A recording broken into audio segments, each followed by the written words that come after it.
नमस्कार दोस्तों, bloody tax के आज के बहुत ही ज्यादा अच्छे से वीडियो में आप सभी लोगों का बहुत बहुत स्वागत है। दोस्तों, हमने पिछले 2 वीडियो बनाए माइथोलॉजिकल क्रिएचर्स के बारे में और लोगों को बहुत ज्यादा पसंद आए। तो हमने सोचा क्यों ना आप लोगों को कुछ ऐसे माइथोलॉजिकल मॉन्स्टर्स के बारे में जानकारी दे जो कि हमारे हिंदू रिलीजन से जुड़े हुए हैं और ये ऐसे खौफनाक दैत्य दानव या फिर मॉन्स्टर कह लो है ना, जिनके बारे में मतलब क्या ही बताओ, मतलब बिल्कुल अलग ही टाइप के थे। उनको मारना इम्पॉसिबल था। मतलब इनको ना मरने का वरदान था, लेकिन फिर भी भगवान ने अपनी सूझबूझ के साथ इनको मौत के घाट उतारा, इनका वध किया और इस दुनिया का उद्धार किया।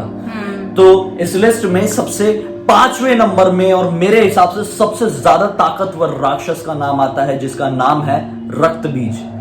रक्तबीज के बारे में बहुत सारे लोगों ने सुना होगा। जैसे जैसे लिस्ट आगे बढ़ेगी वैसे वैसे अनसुने मॉन्स्टर सामने आएंगे। रक्तबीज जिन जिन लोगों को नहीं पता, मैं उन लोगों को बता दूं कि एक ऐसा राक्षस था ना, जिसे ब्रह्मा जी का वरदान था कि अगर उसके खून का एक भी बूंद अगर जमीन पे गिर गया ना, तो उसके जैसा सेम टू सेम उसके जैसा ताकत वाला आदमी एक और राक्षस पैदा हो जाएगा।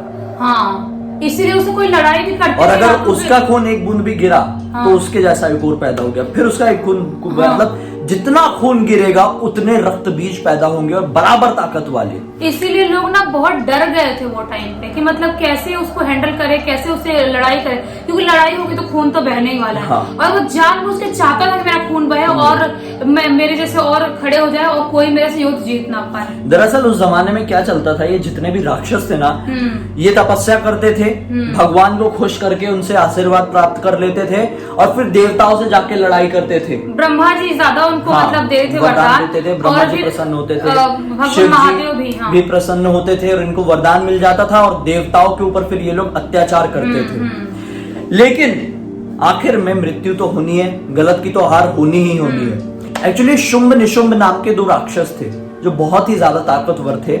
शुंभ निशुंभ ने माता दुर्गा को हराने के लिए नहीं, उनसे उनको वो पाना चाहते थे। हाँ, मतलब प्रेम भी करने लगे थे। हाँ, तो उनके ईगो में भी आ गया था कि वो उनको क्यों नहीं मिल पा रही है, तो उनसे युद्ध होने लगा। बार बार लोगों को भेज रहे थे कि जाओ उस सुंदरी को मेरे पास लेके आओ, हम लोग विवाह करना चाहते हैं। तो इन्होंने पहले चंडमुंड को भेजे, फिर धूम्रलोचन को भेजे। जब चंडमुंड और धूम्रलोचन दोनों मर गए तो ये हैरान हुए कि ऐसी कौन सी स्त्री है भाई जो ऐसे मार दे रही है हमारे इतने ताकतवर राक्षसों को।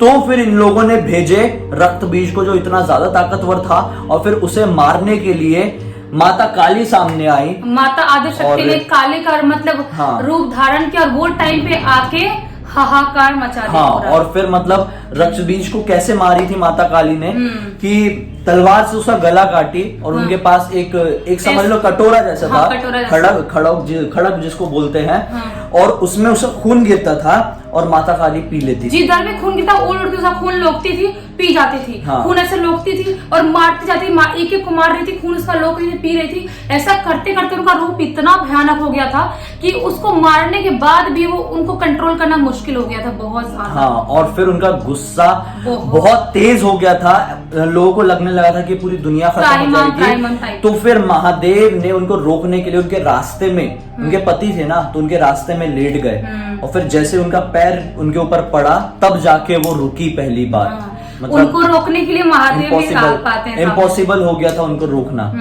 ये थी रक्तबीज की कहानी। और ऐसे ही एक और राक्षस था जिसका नाम था महिषासुर, जो कि इतना ज्यादा ताकतवर नहीं था लेकिन बहुत ही ज्यादा इंटेलिजेंट था। ये एक महिषी नाम का एक राक्षस था, उसका बेटा था जो कि भैंस ही था। ये आधा भैंस और आधा इंसान जैसी आकृति का कुछ राक्षस मतलब कि भैंस का रूप भी धारण कर सकते हैं वो लोग और इंसान का भी रूप धारण कर सकते हैं। और जो ऋषि कृपाचार्य थे, कृपाचार्य का ये पड़पोता था और ये भी दुनिया भर में हाहाकार मचा के रख दिया था। ऋषि मुनियों को मार रहा था, देवताओं से लड़ाई कर रहा था, सबको हरा रहा था, पूरी दुनिया खत्म करने के पीछे लग गया था। इसको भी आशीर्वाद प्राप्त था। और फिर इसे मारने के लिए फिर से माता दुर्गा सामने आई और माता दुर्गा के एक रूप ने इसका वध किया। और फिर ऐसे तो माता दुर्गा का 9 रूप हुआ है। ऐसे 9 रूप बोलते ना कि माता रानी का 9 रूप हुआ है, तो एक एक रीजन की वजह से 9 रूप धारण किया है माता दुर्गा ने। तीसरे नंबर का राक्षस है ताड़कासुर। ताड़कासुर भी बहुत ही ज्यादा इंटेलिजेंट, तपस्या किया बहुत टाइम तक, और अगर मैं गलत नहीं हूं तो भगवान शिव से ही वरदान प्राप्त किया कि मेरी मृत्यु नहीं होना चाहिए, हाँ। और मेरी अगर मृत्यु होगी तो केवल आपके पुत्र के ही हाथ हाँ, होगी, वरना भगवान नहीं महादेव होगी। से ही लिया था शायद। अब ये पूरी कोशिश में लग गया। भगवान महादेव तो थे, मतलब एक शायद वो वरदान दे देते थे, बहुत जल्दी खुश हो बहुत जाते थे। मतलब खुश, बहुत दयालु है और बहुत जल्दी खुश रहते किसी के ऊपर भी, बहुत जल्दी खुश तो होते। महादेव ने वरदान दे दिया। अब उसके बाद से तारकासुर लग गया लोगों के ऊपर अत्याचार करने में, घमंड आ गया, और ये पूरी कोशिश में लग गया था कि महादेव की शादी ना हो। हाँ। अगर शादी होगी तो पुत्र हो जाएगा, और पुत्र हो गया तो मेरी मृत्यु निश्चित है। तो बहुत कोशिश किया कि शादी ना हो, लेकिन महादेव की शादी हुई। हाँ। और फिर महादेव का पुत्र हुआ कार्तिकेय। हाँ। कार्तिकेय ने वध किया तारकासुर का, और फिर ये दुनिया को तारकासुर से छुड़ाया। मतलब जो ये राक्षस लोग थे ना, वो लोग इतना ज्यादा हाहाकार मचाते थे, भगवान से ही वरदान लेते थे, और भगवान को, भगवान के खानदान वालों को, हाँ। दूसरे उनको लोगों ही को, ऋषि परेशान मुनियों को, करते थे। सबको परेशान कर डालते थे बिल्कुल, किसी को जीने लायक नहीं छोड़ते थे वो लोग। हाँ, फिर चौथे नंबर के राक्षस आए। चौथा और पांचवा कह सकते हैं इनको, मधु और कैटब नाम के राक्षस। ये कब आए थे पता है? जब इस दुनिया की उत्पत्ति हो रही थी, मतलब बहुत स्टार्टिंग की बात है। हाँ। देवी भगवत पुराण के हिसाब से मैं बताऊं तो जब ये दुनिया की उत्पत्ति हो रही थी, तो भगवान विष्णु के कान के मैल से ये दोनों दैत्यों का या राक्षसों का कह लो जन्म हुआ था। अब जब इनका जन्म हुआ तो ये अपनी पूरा जीवन जो है इनका समुद्र में ही बीत रहा था, ये समुद्र में ही रह रहे थे। इनको इच्छा होती थी बाहर देखने की कि बाहर चल क्या रहा है। एक दिन इसको, ये दोनों को ना मंत्र सुनाई दिए बाहर से। ऊपर के टाइम में उस समय तो देवी देवता बहुत होते थे, तो मंत्र पढ़ने की आवाज आई, तो इनको ना सुन के अच्छा लगा कि यार मंत्र पढ़ रहे हैं, अच्छा लग रहा है। तो ये लोग क्या किए कि हम भी मंत्र पढ़ेंगे। ये समुद्र से बाहर आए और मंत्र पढ़ना शुरू कर दिए। कई हजारों लाखों साल बीत गए, ये नॉन स्टॉप मंत्र पढ़ रहे हैं, खाना पीना सब कुछ त्याग दिए, सिर्फ मंत्र पढ़ रहे हैं। वो था माता आदि शक्ति का मंत्र, वो नॉन स्टॉप पढ़े जा रहे हैं। अब इस बात से माता दुर्गा बहुत खुश हुई, क्योंकि हाँ, वो खुश बहुत मुश्किल से होते, लेकिन होती है तो जो वरदान चाहिए वो दे देती कि है। लाखों साल से ये मेरी तप हाँ। कर रहे हैं। उनके सामने प्रकट हुई और बोली कि क्या चाहिए, मैं तुम्हारे इस तरीके से बहुत प्रसन्न हुई, तुम्हारा ये जो मंत्र पढ़ने का जो तरीका था इसने मुझे बहुत खुश कर दिया है। तब उन्होंने क्या वरदान मांगे कि माता हमारी कभी मृत्यु नहीं होना चाहिए, अगर हमारी मृत्यु होनी भी है तो हमारी इच्छा से ही होगी, हाँ। वरना नहीं होनी चाहिए। हम जब चाहेंगे तभी मरेंगे, और हम कभी मरे ही नहीं, हम हमेशा हमेशा जिंदा रहे हम। तो माता ने कही कि इन शॉर्ट तुमको तो अमर होना है, हाँ। लेकिन फिर भी तुमने माने हो तो तथास्तु। हाँ। अब उन्हें मिल गया इच्छा मृत्यु का वरदान।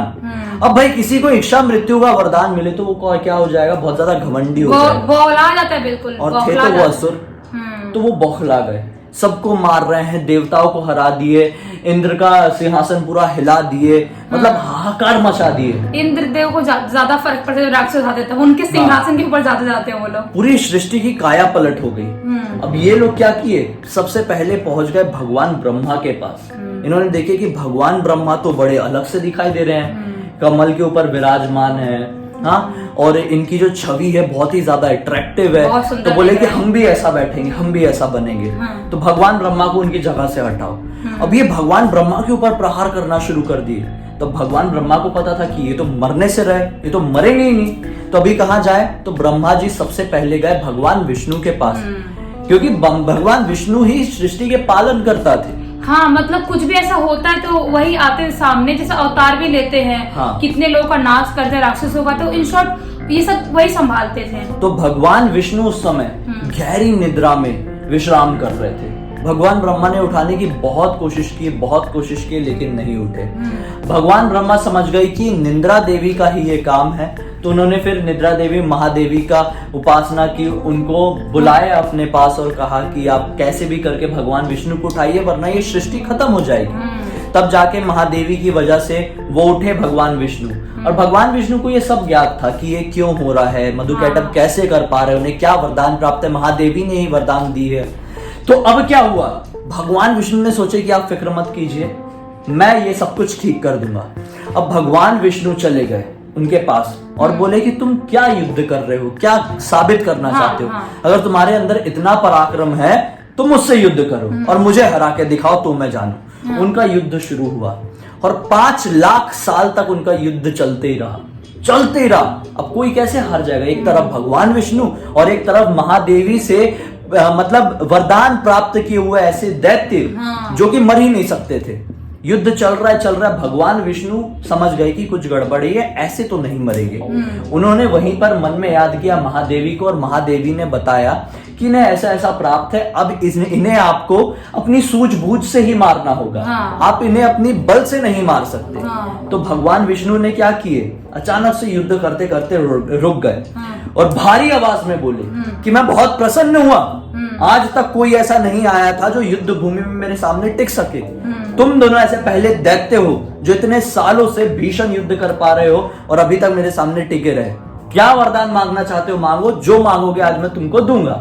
भगवान विष्णु की जैसे ये बातें सुने मधुकैटभ ने जोर जोर से हंसने लगे, बोले कि यहाँ युद्ध हम जीत रहे हैं, भगवान थे तुम, हम दो असुर होकर तुमसे जीत रहे हैं, हम इतना युद्ध लड़ रहे हैं इतने सालों से बिना हार माने, और तुम बोल रहे हो कि हमको क्या वरदान चाहिए। अरे तुम बोलो तुमको क्या वरदान चाहिए, हम देंगे तुमको। अब यहाँ पे भगवान विष्णु ने तुरंत बोले ठीक है, अगर तुम मुझे वरदान देना चाहते हो तो मुझे एक वरदान दे दो कि अभी की अभी तुम्हारी मृत्यु हो जाए। और अब यहाँ पर वो लोग फंस गए। उन्होंने अपनी जुबान दे चुके थे, वचन दे चुके थे कि जो वरदान मांगोगे हम देंगे। तो यहाँ पर भगवान विष्णु ने बोल दिए कि तुम्हारी मृत्यु चाहिए मुझे। अब मधुकैटभ ने बोले भाई वो तो दैत्य थे ना, लेकिन उन्होंने बोले कि हम एक दूसरे को कैसे मार दे, हम खुद को कैसे मार दे, ये इम्पॉसिबल है। तब भगवान विष्णु ने बोले कि तुमने वचन दिए हो तो तुम निभाने के लिए तैयार हो। तो उन्होंने बोले हाँ हम तैयार हैं, लेकिन हम लोग खुद को नहीं मारेंगे।